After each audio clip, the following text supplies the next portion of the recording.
Hey everyone.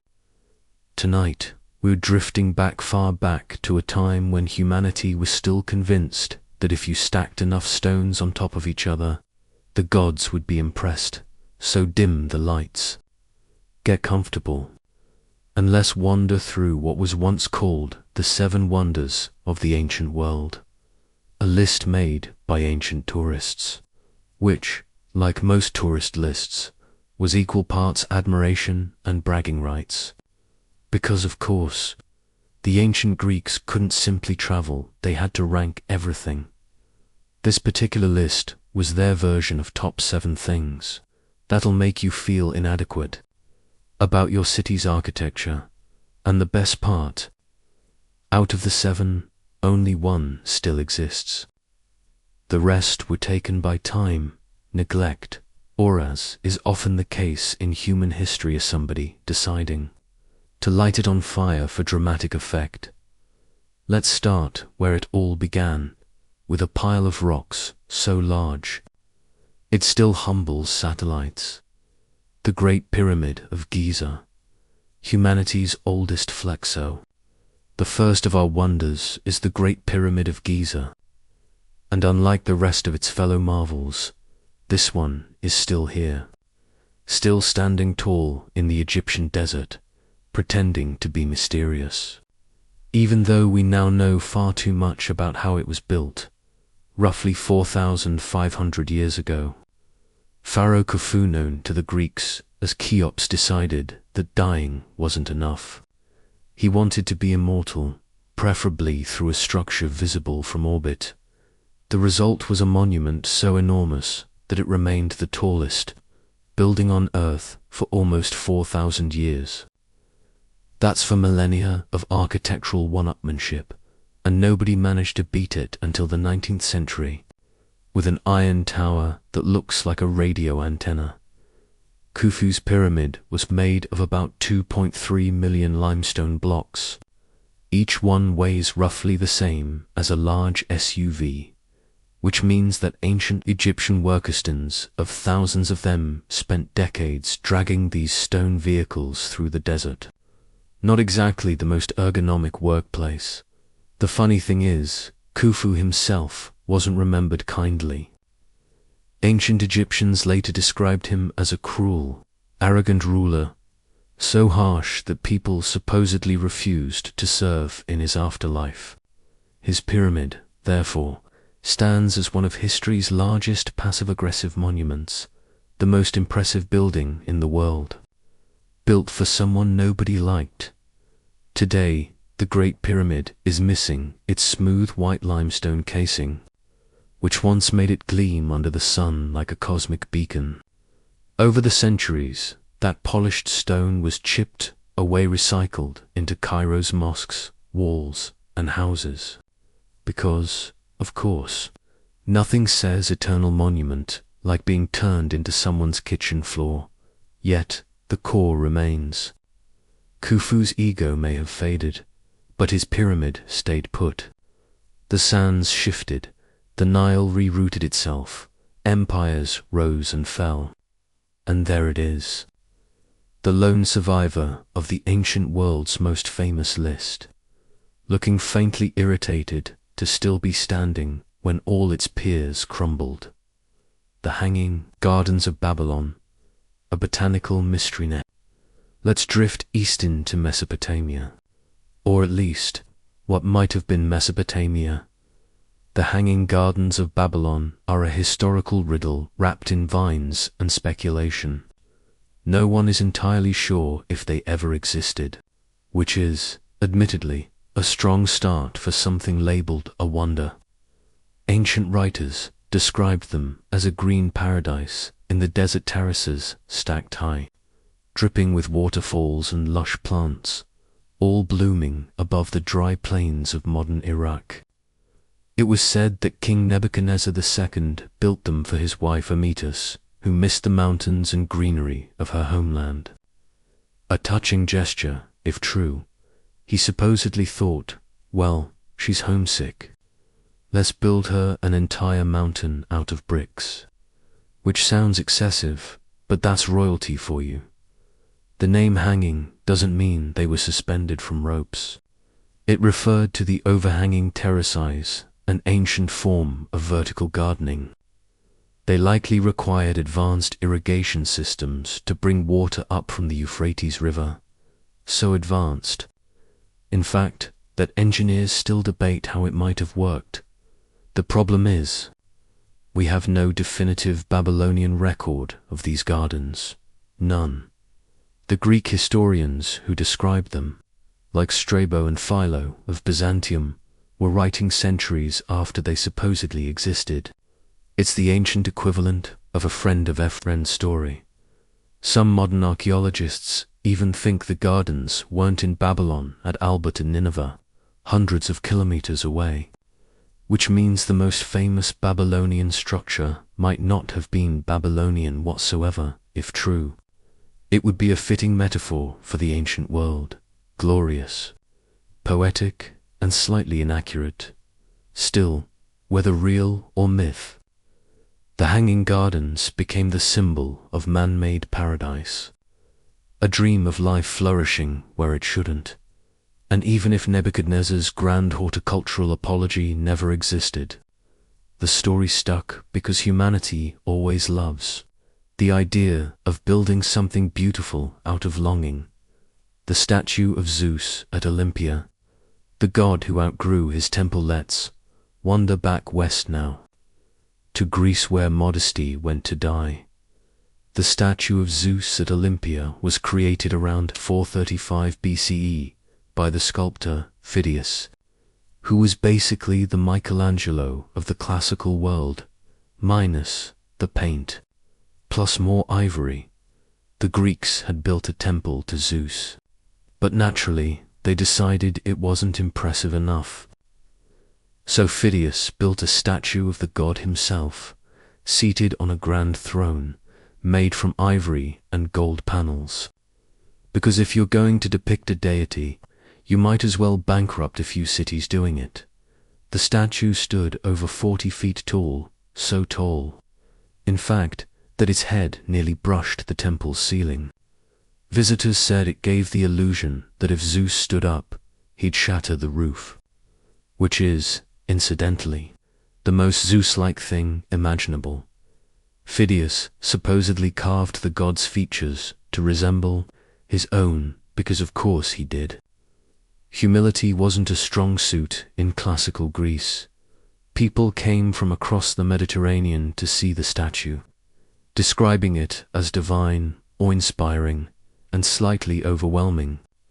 One traveler claimed that it seemed as though the god were present in the temple, which might sound profound, until you realize that being present is the entire point of statues.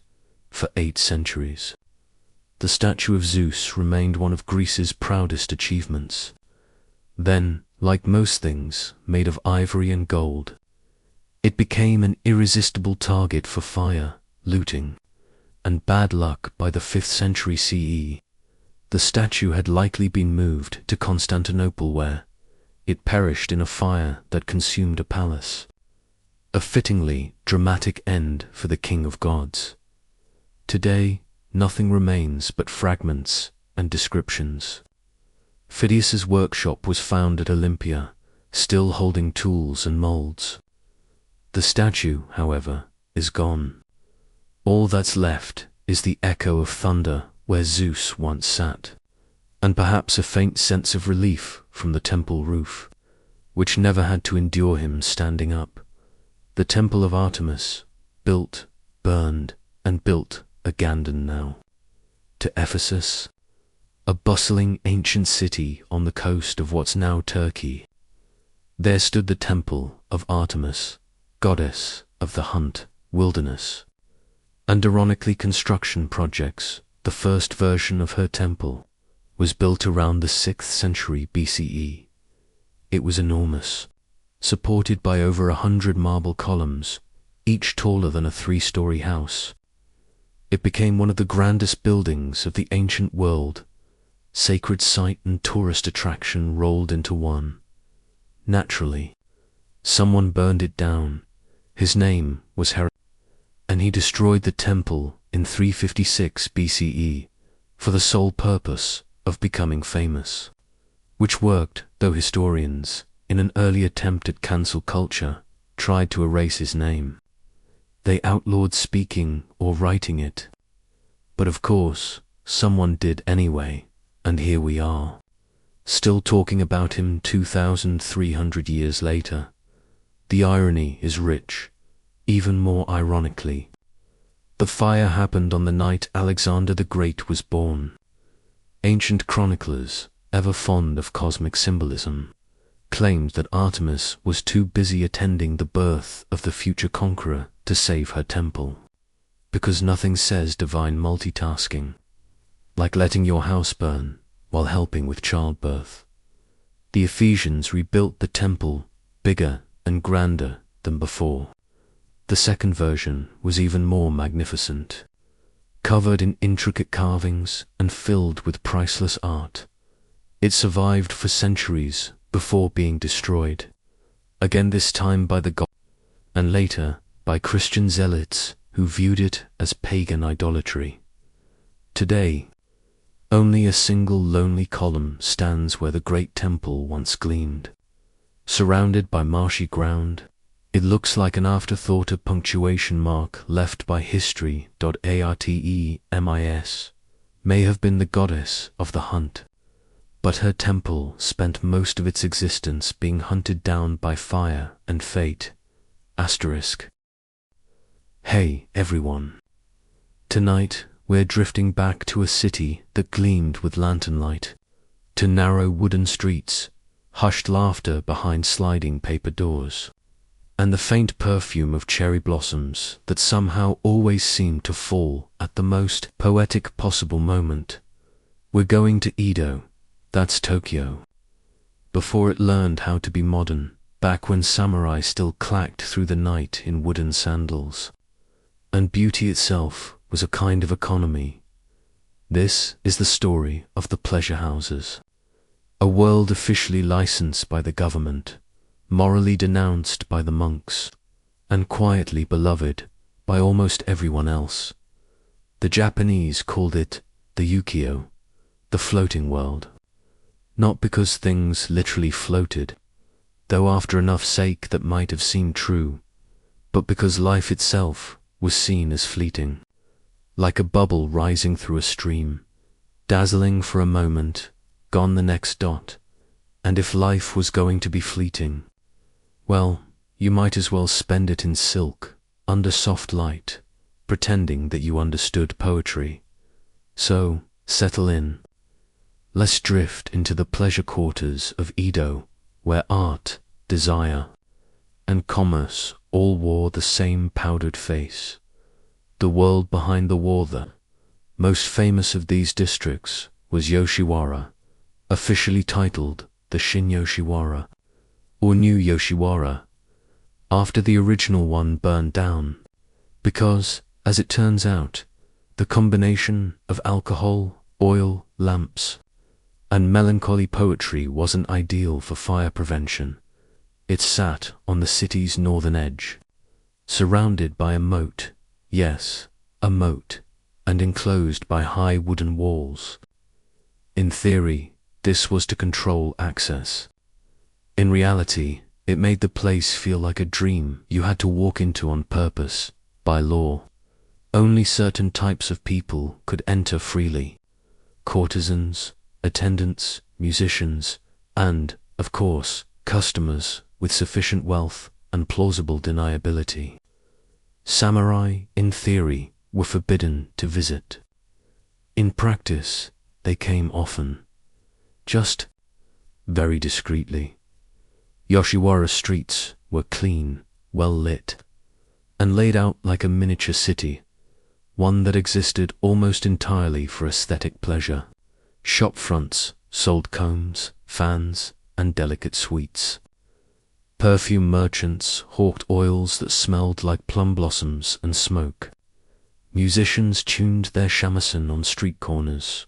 At the center stood the Ageia, grand tea houses that hosted elaborate banquets, and where courtesans met their patrons, If you imagine something rowdy and chaotic, you'd be mistaken. The pleasure houses of Edo weren't brothels in the modern sense. They were stages, literal performances of idealized desire. A man didn't simply walk in, pay, and leave. That would have been terribly gauche. Instead, the process was ceremonial, an elegant dance of pretense, status, and ruinously expensive gifts. The courtesans, flowers that never bloomed twice. The women of Yoshiwara were called literally women of pleasure, but among them, there existed a hierarchy as rigid as any samurai code. At the top were the oirin, the high courtesans. They were not merely beautiful. They were educated, trained, and terrifyingly expensive. A single meeting with an oirin could cost more than a year's wages for a merchant. And that was just the introduction. Becoming an oirin was a lifetime of cultivation. Girls were trained from childhood in poetry, calligraphy, music, and witty conversation. They could quote Confucius while pouring your drink, which, admittedly, probably made some patrons rethink their life choices. Each oirin developed her own personal brand. Some cultivated mystery, others sharp humor. Some were known for their exquisite manners, others for their ability to insult a client so cleverly that he'd thank her for it. But all of them lived within the walls, bound by contract and custom. Their lives, for all their glitter, were controlled down to the smallest detail, from the height of their hair ornaments to the length of their sleeve ribbons. Every aspect followed the silent choreography of class and illusion. The most celebrated oiron could be seen once a year during the Oirin DCA, the grand processions through Yoshiwara's main avenue. Imagine a slow parade of women so elaborately dressed that they could barely move, walking in a heel-to-toe glide designed to show off the impossible height of their platform. Sandals, crowds would gather to watch. Children pointed, poets sighed, merchants dreamed. The oiron moved past them all, like living dolls behind glass. It looked like triumph. It was, of course, a performance. Most of these women would never leave Yoshiwara alive. They were often indentured for debts, owned by the brothel houses, and treated as both artists and property. And yet, within those walls, they shaped the art and fashion of an entire era. Because, in Edo, Japan, style flowed upward from the courtesans to the city.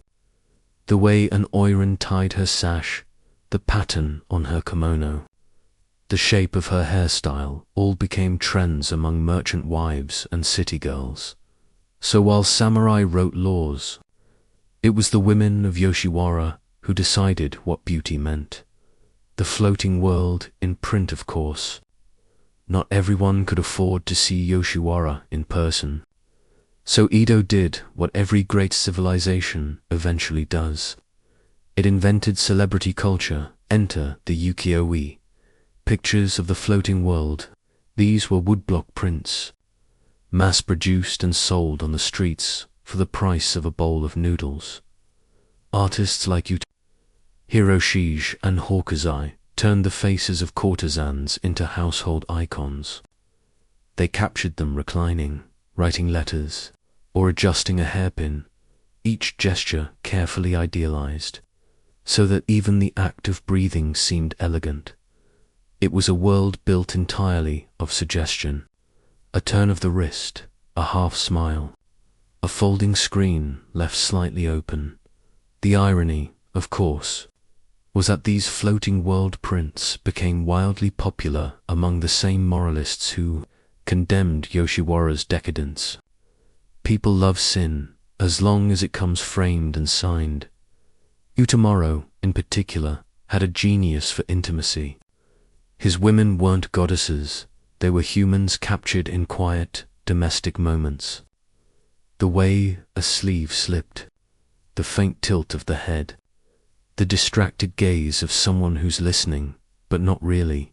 Through his eyes, the courtesans became less myth and more mirror, reflecting the melancholy at the heart of Edo itself. Because that's the secret of the floating world, beneath all the silks and laughter.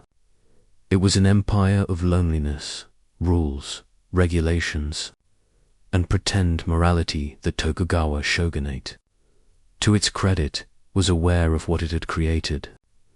It didn't outlaw the pleasure quarters, it licensed them, which is a bit like saying, we can't stop the flood, but we can sell tickets. Yoshiwara was the only place where prostitution was legal in Edo. Outside it, strict laws enforced moral conduct. Inside, anything was permissible, as long as it stayed there. It was an elegant compromise. The government maintained public virtue, the economy gained a steady stream of revenue, and everyone else gained plausible deniability. Officials visited, of course. They just entered through side doors. There were, however, countless rules. Courtesans could not marry. They could not leave without permission.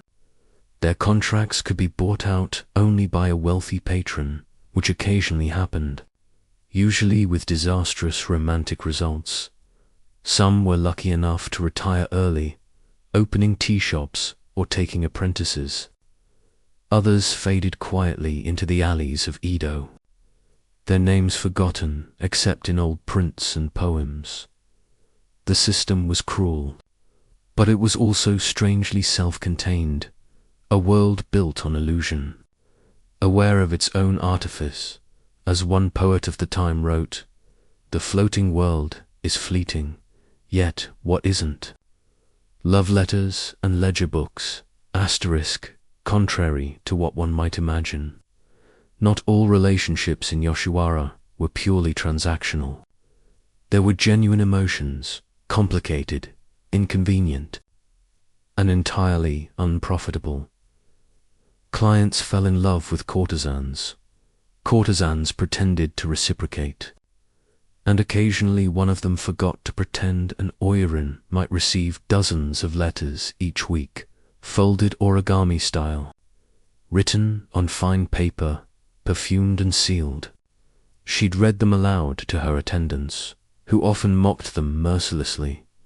Love was a script in Yoshi, a rehearsed emotion performed perfectly until it became, perhaps accidentally, real.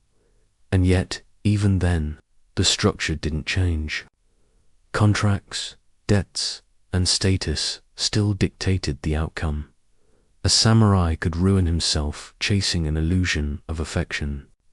A courtesan could lose everything by believing it.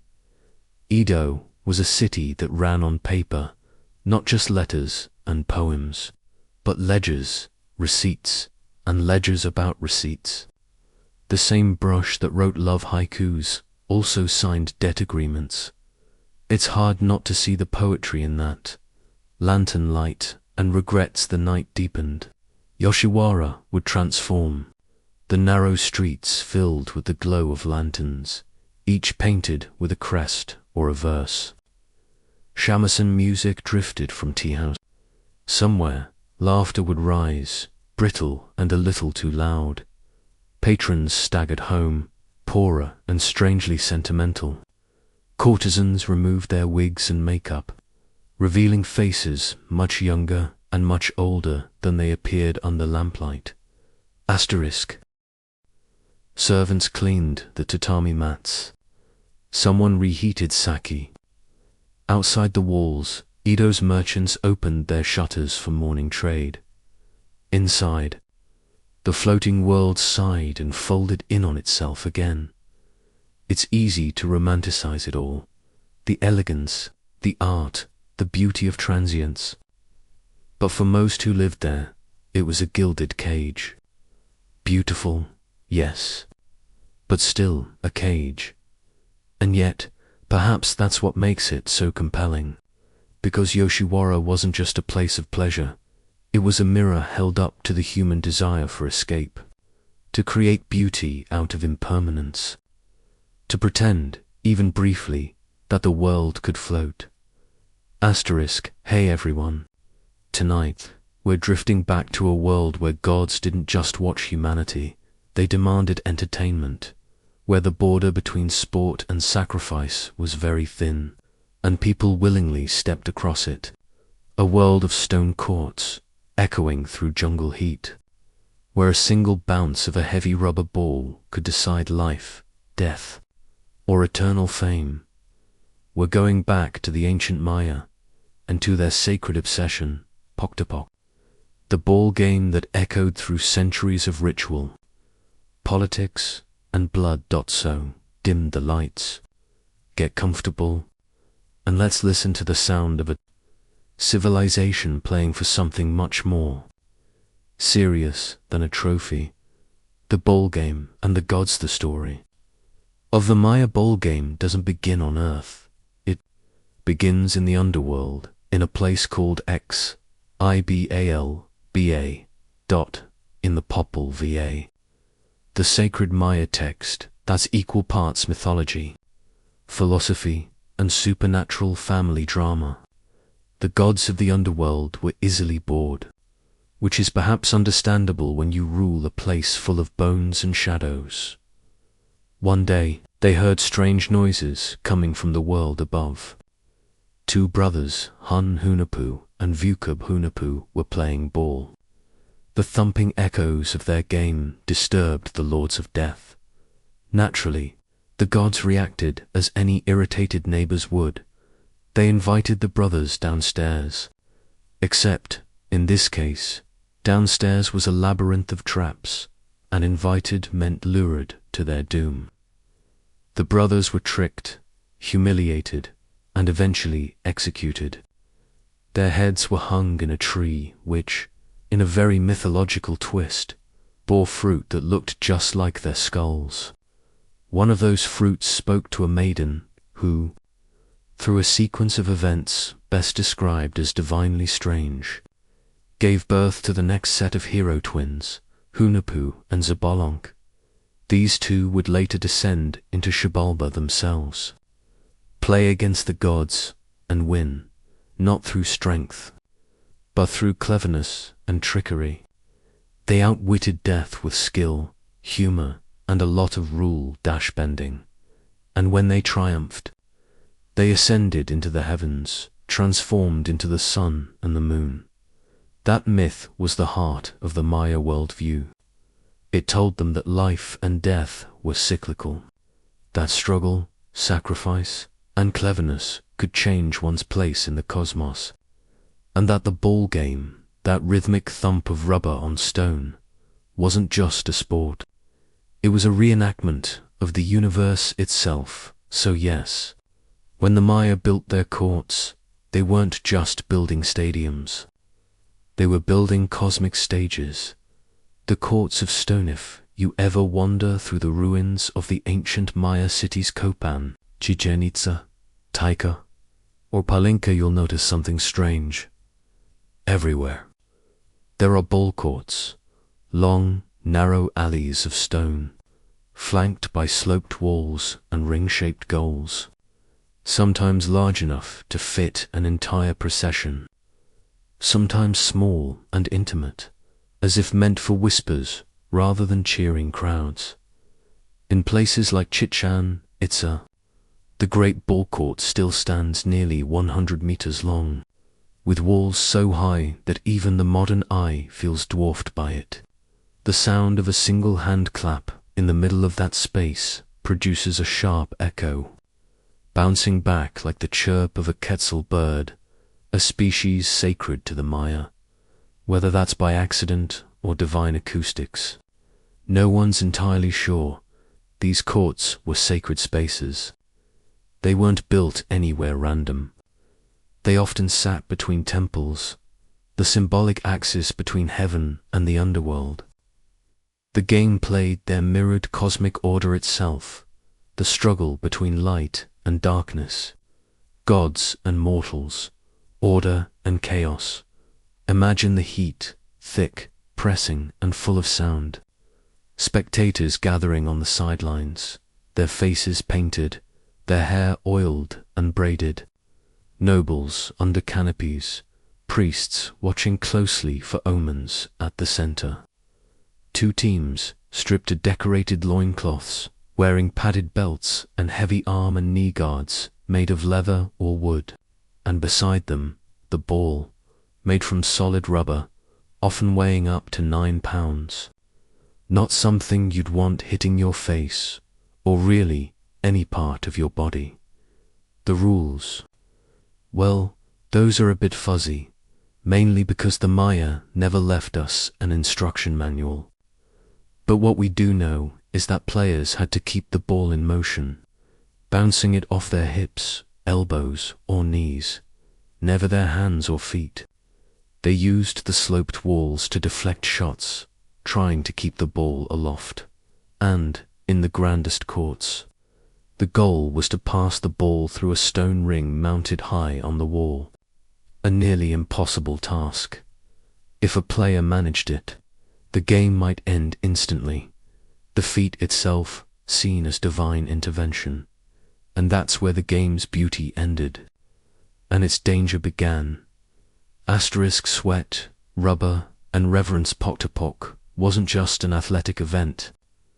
It was a ritual, a dialogue between mortals and gods. Every movement carried meaning. Every hit of the ball symbolized celestial balance. The players weren't simply athletes, they were actors in a sacred drama. Before the game, rituals were performed, offerings burned, incense filled the air. The smell of copal, sweet, resinous, and slightly bitter, drifted across the court. The players might have fasted beforehand, purified themselves in sweat baths, and donned ceremonial ornaments. The ball itself was sometimes blessed, or decorated with symbols of the sun. The entire event was, in essence, a living prayer. And as prayers go, it could end badly. The price of victory, the question everyone asks, did they really sacrifice the losers? The answer is complicated.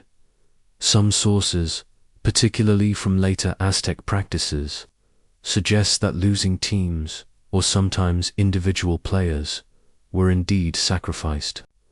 But among the Maya, the evidence is more nuanced. Reliefs on the Chichen Itza ball court show a victorious player holding a decapitated head, blood spurting upward, transforming into serpents. That looks pretty decisive. But historians debate who the victim was, the loser or the winner, because in Maya cosmology, death wasn't necessarily punishment. It could be transcendence. To die in a ritual context, especially as an offering to the gods, was a kind of apotheosis, so it's possible, perhaps even likely, that the winning captain was sacrificed, honored, transformed, and sent to join the divine. Or maybe both sides suffered casualties. Ancient religion rarely cared much for consistency. Either way, the ball game wasn't played lightly. Every pass and collision carried echoes of that underworld myth of heroes defying death through motion, courage, and skill. It was spectacle and theology, bound together by the rhythm of a bouncing ball. The sound of the game lets pause for a moment. Close your eyes and imagine what it would have sounded like. The rubber ball slamming against stone with a hollow thunk. The muffled grunt of a player twisting his torso to strike it. The chant of spectators, rising and falling like waves. And above all, that the pulse of drums and flutes, the deep call of conch shells, echoing across the court. It was hypnotic, almost trance-like. The kind of sound that could make you forget where ritual ended and reality began. The Maya, word Pok, onomatopoeic, was their attempt to capture that rhythm. The ball's bounce, the echo, the heartbeat of the court itself. Even today, When archaeologists stand in those ruined stadiums and clap their hands, the echo that returns carries that ancient cadence. A strange, beautiful reminder that sound outlives its creators. Power, politics, and the bullet would be tempting to think of Poctopok as something spiritual and detached from daily life. But the Maya, like every civilization, managed to make religion political. The ball game wasn't just a myth reenactment. It was also a diplomatic tool. Rival city-states might settle disputes through ceremonial matches instead of open war. Of course, instead is doing a lot of heavy lifting here, because losing such a game could still mean public humiliation, heavy tribute, or the ritual death of key figures. For rulers, attending or sponsoring a match was a display of divine favor. Victory in the ball court could symbolize cosmic legitimacy, proof that your lineage was aligned with the gods. That's why kings often built their own courts near their palaces, not for exercise, but for ceremony. Imagine it, nobles reclining under parasols, drinking cacao mixed with chili and honey, while a match unfolded below, each point treated as an omen. When a team scored, priests might interpret it as celestial approval. When they lost, well, perhaps a sign that someone's ancestors were displeased. It was sports, religion, and astrology all rolled into one. And if that sounds exhausting, it probably was. Everyday games and everyday people. Not every match was grand or bloody, of course. Many smaller games were played for recreation. Commoners, farmers, and young men likely took part, often with lighter balls and fewer rituals. These were less about gods, more about muscle and skill. Still, even those casual games echoed the divine stories. The myth of the hero twins was part of daily consciousness, a reminder that even the simplest pastime could touch eternity. Children played miniature versions, villagers built small courts, and in that way, Poctopok wasn't just an elite ritual. It was a heartbeat of Maya identity.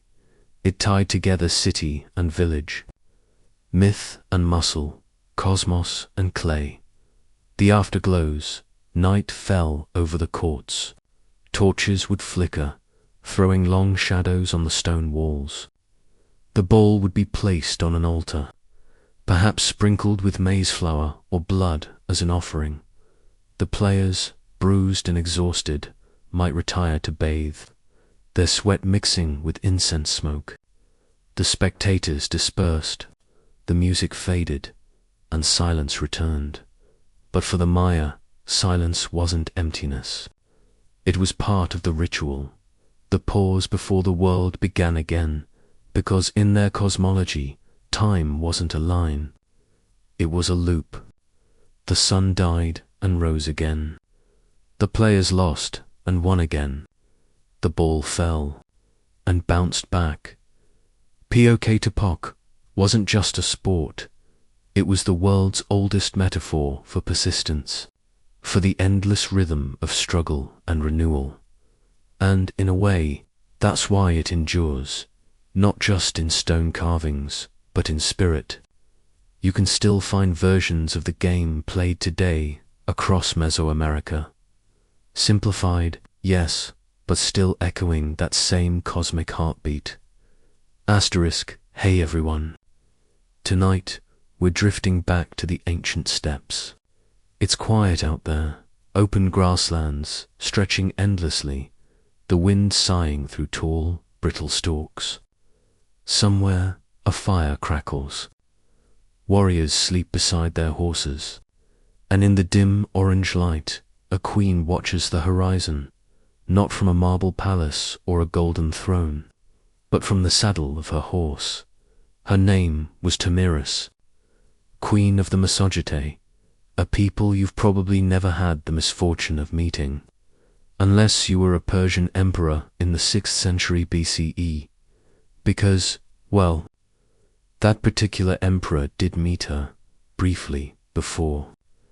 She famously had his head dunked in a bag of blood. But we'll get to that slowly, because tonight isn't about gore or grandeur.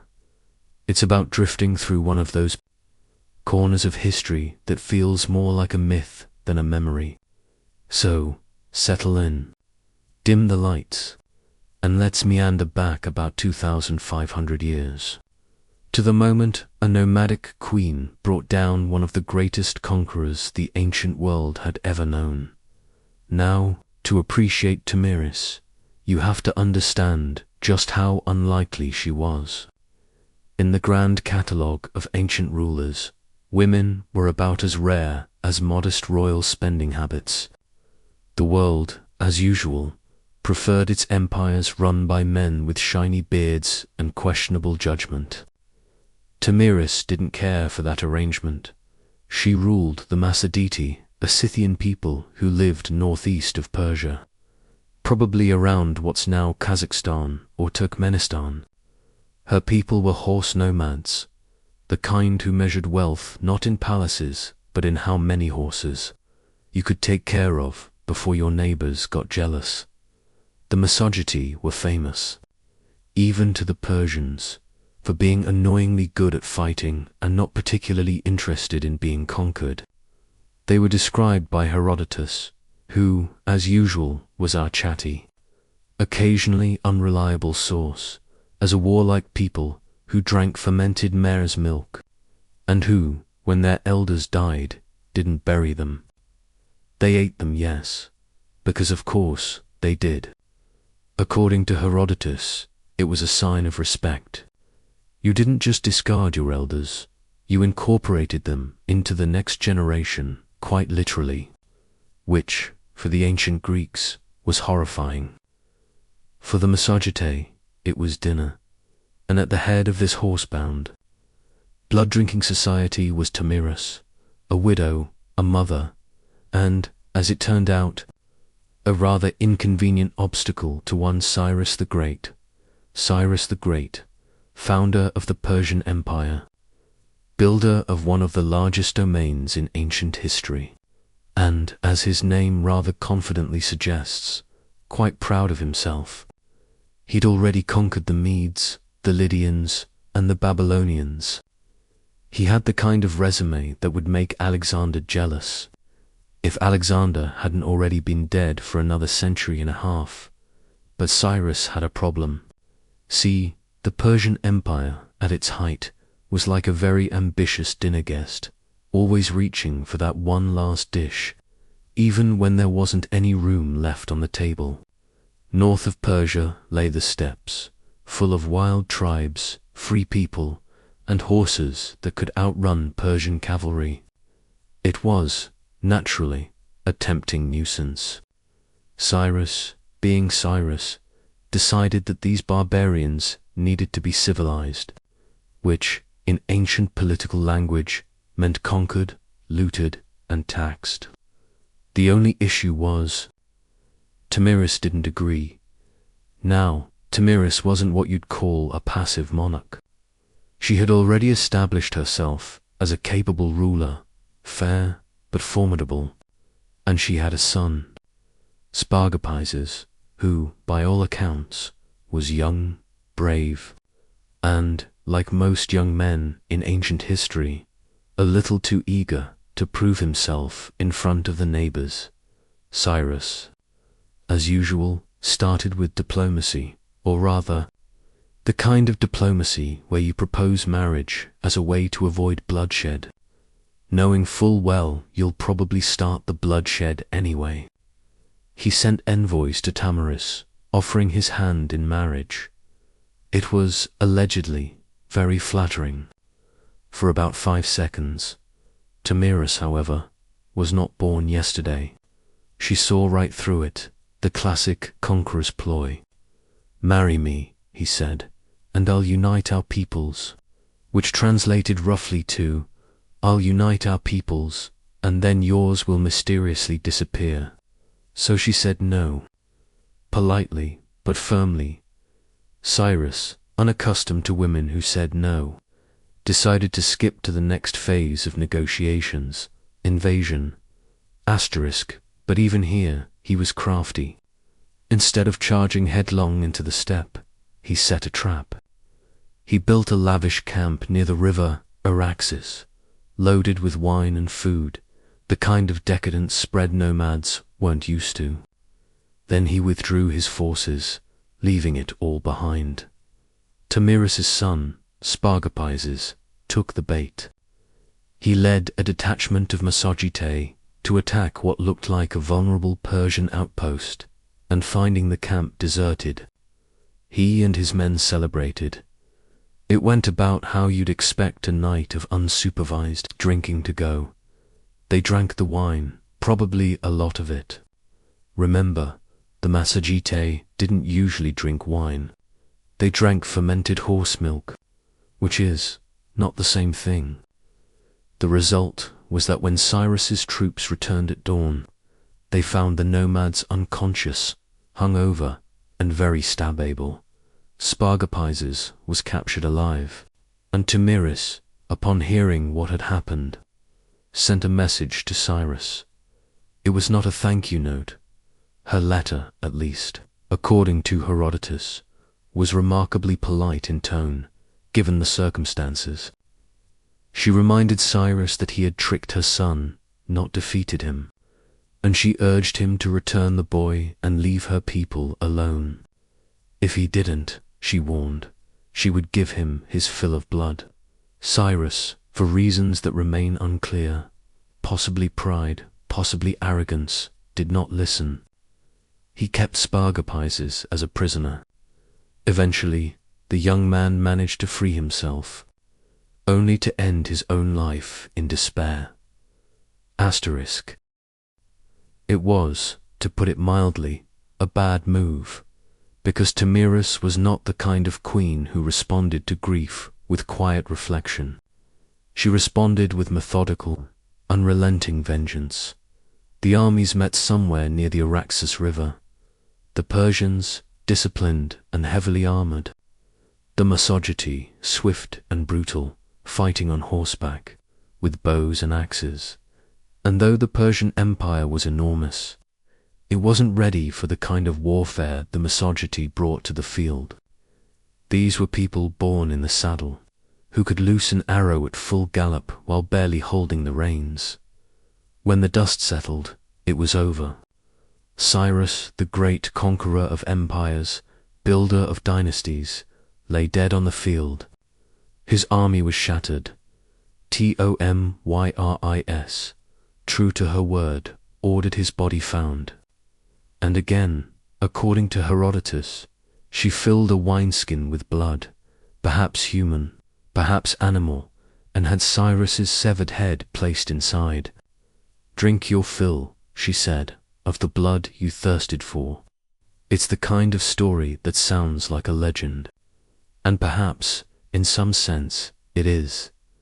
Now, historians, being the perpetually skeptical creatures they are, have long debated whether any of this actually happened. Herodotus, after all, was prone to embellishment. His history is full of quotes he couldn't possibly have heard, and descriptions that sound suspiciously like he made them up after dinner. Some scholars believe Cyrus died fighting another nomadic tribe, or perhaps in an entirely different battle altogether. But Tamiris's legend endured because it should have happened. The idea of a steppe queen outsmarting and outlasting the greatest king of her age, it resonated. It made for a good story, which in the ancient world was often just as valuable as truth. And that's what makes Tamiris so fascinating. She's not a polished marble figure from some Athenian temple. She's a ghost from the plains, half history, half myth, fully terrifying. Let's drift, now, to what happened after. The Massagetæ didn't go on to build an empire. They didn't conquer cities, or write laws, or invent poetry that schoolchildren would. Memorized centuries later, They went back to their horses, their fires, their endless, whispering step. Tamiris herself fades quietly from the record. No great monuments, no golden tombs, just her story carried along by time, until Herodotus wrote it down, probably with a grin, as a cautionary tale about underestimating women with better aim and worse temper than most kings. And maybe that's fitting, because some rulers carve their names into stone.